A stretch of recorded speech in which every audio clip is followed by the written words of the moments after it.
जय श्री कृष्णा। मित्रों, आज हम बात करेंगे कुंडली में बनने वाले एक राजयोग की। कुंडली में मित्रों पंच महापुरुष राजयोग बनते हैं। वह 5 प्रकार के राजयोग होते हैं। उनमें से एक राजयोग होता है मित्रों रोचक राजयोग। यह रोचक राजयोग मित्रों मंगल ग्रह से बनता है। और आप देखिए कि आपकी कुंडली में यह राजयोग है या नहीं, और आप स्वयं अपनी कुंडली खोलकर यह राजयोग देख सकते हैं। मैं आपको भी बताऊंगा कि यह राजयोग आपको अपनी कुंडली में कैसे देखना है। तो मित्रों, आप अपनी कुंडली अगर आपके पास है तो खोलिए और देखिए। आपकी कुंडली में मित्रों इस प्रकार से 12 खाने होंगे। यह 4 खाने केंद्र के घर कहलाते हैं, फिर ये 2 त्रिकोण के कहलाते हैं, और फिर ये मारक भाव कहलाते हैं। ये सामान्य मारक भाव होता है।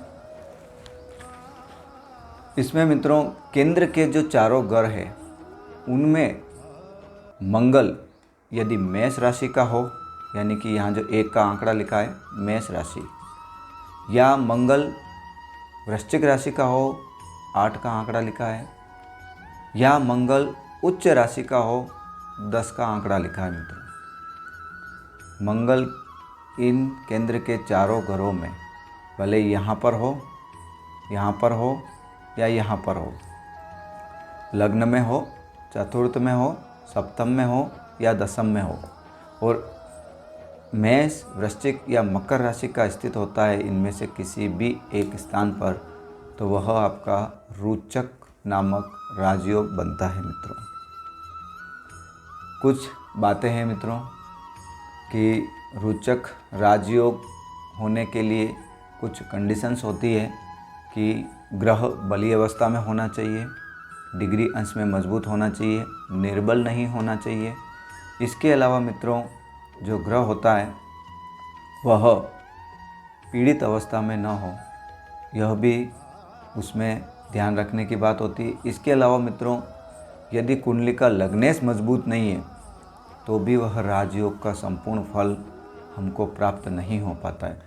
आपको यहाँ देखना है कि यहाँ रोचक राजयोग बन रहा है तो यहाँ पर जो लग्नेश है वह किस अवस्था में है, लग्न की यहाँ जो आंकड़ा पड़ा हुआ है उस आंकड़े मतलब उस राशि का स्वामी आपकी कुंडली में किस स्थिति में है, अंश बल में भी वह मजबूत नहीं है तो भी यह राजयोग का फल कम मात्रा में प्राप्त होता है।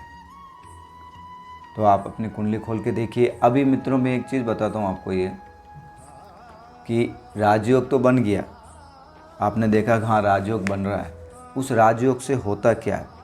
यदि आपकी कुंडली में यह राजयोग है, यह रोचक नामक राजयोग है, तो मित्रों यह आपके शरीर को हष्टपुष्ट बनाता है, आपको बलशाली बनाता है, आपको बुद्धिमान बनाता है, आपके स्वभाव में उग्रता ला देगा यानी कि आपका स्वभाव उग्र हो जाएगा। आप अपने मन की करने वाले होंगे, स्वयं के मन की करने वाले होंगे। आपके जो विचार होंगे वह स्वतंत्र विचार होंगे, आप स्वतंत्र विचारधारा वाले होंगे, और आपके अंदर धैर्य की कमी होगी। लेकिन यदि यह योग है आपके अंदर तो आप सेना, मिलिट्री और पुलिस इसमें जाते हैं तो यह आपका सर्वश्रेष्ठ प्रदर्शन इन क्षेत्रों में आपको मिल सकता है। यदि मित्रों आप राजनीति में हैं तो राजनीति में भी आप सफलता के शिखर पर पहुंच सकते हैं। आप नरेंद्र मोदी जी को ही देख सकते हैं, तो सफलता के शिखर पर आप पहुंच सकते हैं। राजनीति में भी एक अच्छी सफलता आपको प्राप्त हो सकती है। यदि आप मंगल से जुड़ा कोई व्यापार कर रहे हैं, कोई कार्य कर रहे हैं, तो उसमें भी आपको यह मंगल सर्वश्रेष्ठ सफलता दिलाता है, अच्छी सफलता दिलाता है मित्रों। इसके अलावा मित्रों खिलाड़ी हैं आप, या खेल के सामान का कोई व्यवसाय कर रहे हैं, तो उसमें भी आपको लाभ होता है। खेल के सामान में यदि आप खिलाड़ी हैं तो उसमें भी आपको यह श्रेष्ठ सफलता दिलाते हैं। इसके अलावा मित्रों यदि आप भूमि, भवन, वाहन, प्रॉपर्टी का व्यवसाय कर रहे हैं तो उसमें भी आपको सफलता दिलाते हैं। और आपके पास प्रॉपर्टी बहुत मात्रा में होती है, अचल संपत्ति के आप मालिक होते हैं, प्रॉपर्टी एक से ज़्यादा होती है, भूमि भवन वाहन का सुख आपको यह संपूर्ण रूप से दिलाते हैं मित्रों। और व्यापार में हो तो व्यापार में अच्छी सफलता दिलाते हैं, उच्च कोटि का व्यापारी बनाते हैं मित्रों आपको। और इसके अलावा मित्रों यह आपको पार्टनरशिप का व्यवसाय हो तो उसमें भी लाभ करवाते हैं। तो आप यह योग यदि आपकी कुंडली में बन रहा है तो आपको राजा के तुल्य, राजा के समतुल्य, राजा के समान जीवन जीने वाला बना देते हैं। लेकिन मित्रों ये ध्यान रखना कि यह योग ऐसी बन रहा है तो उसमें आपको कंडीशन भी देखनी होगी कि मंगल पीड़ित अवस्था में तो नहीं है, लग्नेश बली है या नहीं। इसके अलावा मंगल आपका बलवान होना अत्यंत आवश्यक है। तो मित्रों देखिए, अपनी कुंडली खोलिए और देखिए कि आपकी कुंडली में यह योग बन रहा है या नहीं। धन्यवाद।